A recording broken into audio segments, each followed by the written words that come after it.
Hello and welcome back to my channel, Pretty in Pink Plastic. Today I wanted to do a video about the Cissy doll from Madame Alexander. So just some background on the video. I had always planned on, doing a video on Cissy and kind of talking about her and her history a little bit, and then also kind of showing how once a doll becomes popular, other toy companies kind of want to do like a knockoff version of it. So I was going to kind of show a knockoff version and kind of compare them. Well, my plans changed a little bit because I'm sure everyone has seen the new trailer for the Barbie movie that came out. And in that trailer, it shows little girls playing with baby dolls. And the trailer says that since the beginning of time, children have always played with dolls, but they've always been baby dolls. And it wasn't until Barbie came along that they had fashion dolls. But in reality, Cissy here, and this is an original Cissy. I'll kind of show her a little bit. This is an original Cissy, and she was technically the first mass-produced fashion doll here in the United States. She came out in 1955 from the Madame Alexander Doll Company. Now, she wasn't the first fashion doll ever, but the first mass-produced, commercially available to everybody fashion doll. So I'll give you some background on the term fashion doll. Fashion doll term has been used since the 1400s. Back in the 14th, 15th, 16th century, a lot of seamstresses and tailors and people who sold fabrics, they needed a way to show the quality of their fabrics, the textile or the tactile feeling of their fabrics, and they also needed a way to show the style of clothing that they could make. So they started having these doll makers make these dolls that looked like women of the day. And then they were probably about 18 inches. Some were smaller, some were larger. And then they would make outfits for the dolls in the style of the clothing that seamstress or that tailor made. So whatever type of dress they made, and then they would use the exact fabrics that were available in their shop. And so a king or a duchess or a lady would contact the seamstress or would contact somebody in, like, say, Paris or London and say, can you send me a fashion doll with the latest style that is in London? And so the seamstress would create the latest fashion dress using the latest textiles, and then would dress the fashion doll, and then they would send it to that particular person in the royal family or wealthy landowner's wife, and then she would order based on seeing those, or they would be used as salesmen's samples where, like, the traveling tailor would take these dolls around with him to show what they had available. And then they would also put these dress dolls, fashion dolls, in their store shop windows. They first called them fashion dolls, and they started calling them Pandoras. I don't know where that term came from. So they started calling them, instead of calling them fashion dolls, they called them Pandoras. But that's where the term fashion doll originated. And then, of course, in the 1800s, you had the bisque dolls from companies like Bru and Jumeau and Gautier, and they would make these dolls to be women, and then they would make clothing and accessories so little girls could dress them like how they would see their mothers or their older sisters dress. And they would have whole trousseaux, and it became a big industry. Like down in Paris, they had a bunch of shops all lined the streets in Paris, and they strictly made outfits and accessories for these adult female fashion dolls. or bisque fashion dolls that the little girls played with. And those were mostly only available to children of wealthy families. So they weren't necessarily commercially mass produced for everybody. And then of course, in the late 1800s, it became more popular to have your bisque doll be more childlike. So they kind of phased out the adult fashion doll, bisque doll, and they started mass producing more of the childlike bisque doll. So Cissy was not the first technical fashion doll, but she was the first commercially, can't talk today, mass-produced fashion doll available to all children. So she was designed by Madame Alexander in 1955, and they made lots of outfits for her. She ranges from 20 to 21 inches, depending on, you know, which particular style you got. They also made a Cissette, and the Cissette was about 10 inches, and she was, you know, a little bit smaller. But this is one of the bride dolls, the bride Cissy doll. She is missing a few pieces. So this doll doesn't have the crown of flowers and veil that would go on top of her head right here. So the veil was long. It would come all the way and drape down, and then there would be a crown of flowers right here. And then of course, she would have an engagement ring. And she doesn't have the engagement ring, and she doesn't have her bracelet. And then she would have her bouquet, which she would hold in this hand, and she doesn't have her bouquet. But she does have everything else. So, as you can see right here, she has her necklace, and she has her earrings. Let's see if I can get her a little bit closer so that you can see. The doll stands that I have are not very good. So here's her necklace here and her earrings. And then she has, you know, makeup on like an adult. Some people may think she has a little bit of a childlike look. And she might, you know, she might look more childlike than Barbie does, but she's meant to be an adult. Her nails are not brightly painted, but they're kind of white, like a white paint. And then she has her tulle up here. And then the bodice has some flower, like a flower lace kind of thing right here. And then at the bottom, they call this a wreath design. It's kind of yellowed, as you can see, because it's old. This particular bride doll, Cissy came out in 1955, like I said. This bride doll is from 1958. Now, she is also missing her shoes, but she does have her tights, her nylons or tights. And let me see if I can show you. I believe they're thighs. They go up to her thighs because, you know, as we all know, 20s, 30s, 40s, 50s, it was more popular to wear them up to your thighs, and then they would have garters that were holding them up. She doesn't have garters, but she does have the panties still. And she has, let me look at her toes.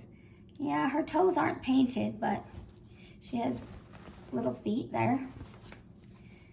So I think it's an unfortunate kind of missed opportunity that they didn't paint the toenails and fingernails. But she does have, you know, lipstick, and she has like very pretty blushing.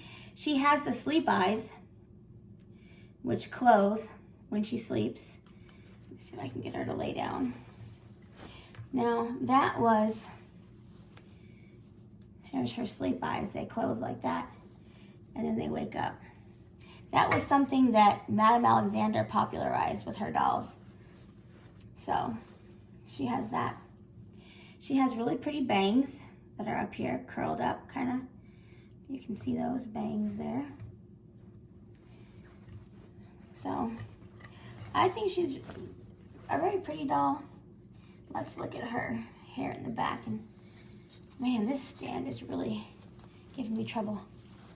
So in the back, her hair is down and then curled under. So it's given a style where it's curled under. This would have helped hold her veil on. This right here, that metal piece. So I don't know what happened to the veil. She didn't have it when I got her. And then there's snaps if you want to redress her. You know, that was part of the fun with these dolls, is they came with other outfits so you could redress them. You didn't have to leave her as a bride doll. Oops, oh, she's gonna fall forward. So there's this layer, like I said, and this is tulle with embroidered wreath design. And then there's a second layer, which is like a muslin, kind of like a muslin. You can kind of see through it. And then there's more of a kind of a heavy, like taffeta layer right here, which is not as see-through, so that, you know, it kind of hides everything.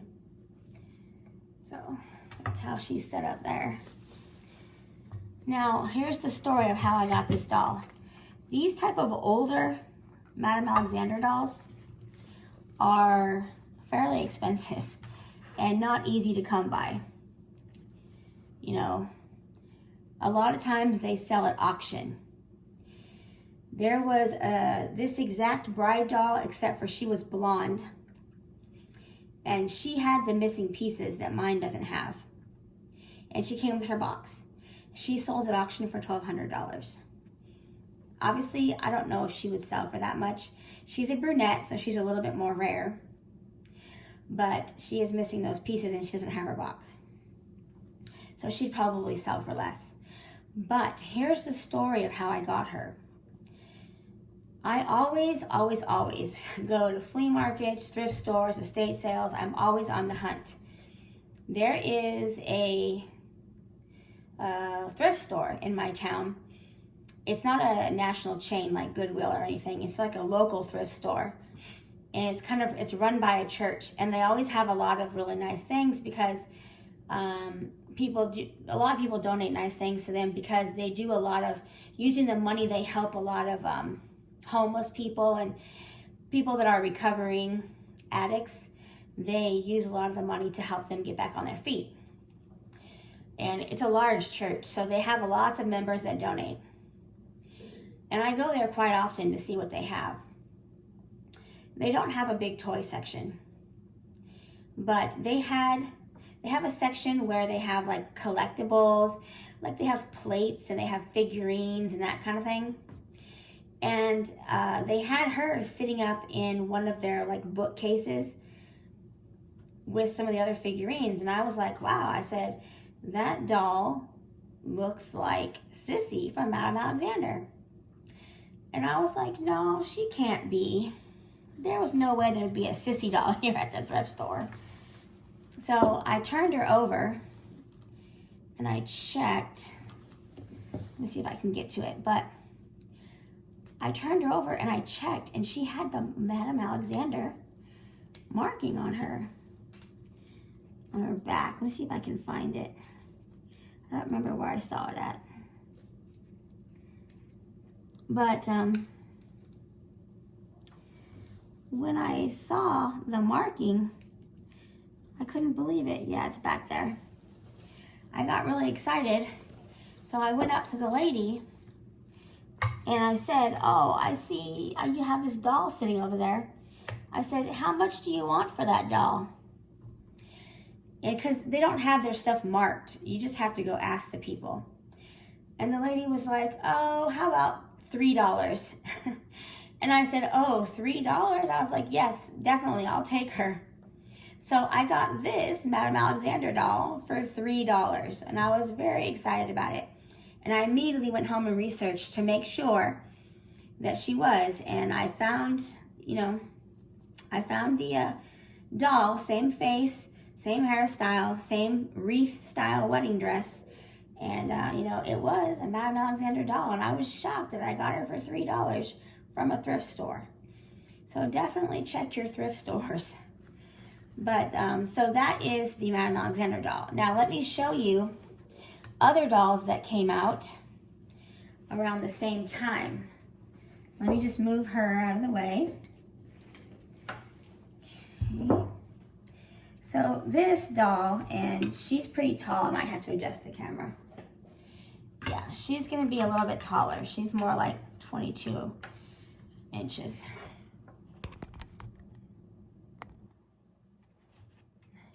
She doesn't have any markings. So that tells me that she's more of like a knockoff doll. She doesn't say who made her or anything, but she is made in the same style. This is the original outfit that she came in. According to my research, after these Cissy dolls became popular, a lot of other toy companies would produce these dolls and they would sell them in grocery stores. So I believe that she was one of the bride dolls that was available in grocery stores in the late 50s, early 60s. So she has most of her pieces. She doesn't have a lot of jewelry. Maybe they're missing, I don't know for sure. She has her veil here, which comes up and down, and then it has a crown up top, so I can show you. You see that? It's got a crown. And then she has earrings. So if you can see her earrings there. And she has makeup on too. Her lipstick's not quite as bright, but she does have really pretty blushing. And if you see, she lays down, she's got the sleep eyes. That was very popular. Her dress, now you can tell, her dress is good quality, but it's not the Madame Alexander quality. It is a much more plain dress. It doesn't have all the tulle, it doesn't have the lace embroidery, it's just plain. She does, however, have the pretty nail polish, which I think is great. They should do that with all the dolls. And she has this layer. So this layer is kind of like a sheer curtain type of fabric. And then you would have this layer, which is like a heavy, cheaper kind of brocade fabric, I guess. And then she has this slip, which is like a cheap silky filling fabric. And then she has her nylons, and she has shoes. These shoes are a definite pain. Let me show you. First of all, her toenails are painted, as you can see, if you can see there. But these shoes are supposed to go like this, and they have glitter on them. But this has loosened up over time. So it's very difficult to make the shoes stay on. I think I'm probably gonna kind of glue them on. I know you're not supposed to do those kind of things with collectible dolls, but you know, I'm never gonna get rid of her. I'm gonna be keeping them all. So just for display purposes, I'm just gonna glue the shoes on because they just won't stay on. But she has a very similar hairstyle. You see, she has these curly bangs here, but she's a blonde. And let's look at the back.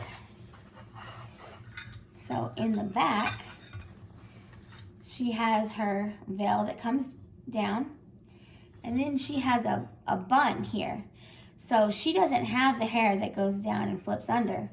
She has this bun right here. So it's a little bit different hairstyle. But still, her hair is pretty and it's really soft. It's still in pretty good condition considering her age. So that is the knockoff doll. Here in the back, she has a tie, like for her dress there. So she's similar to Cissy. You know, she's a little bit taller, a little bit less makeup on, a little bit lower quality, but still pretty high quality.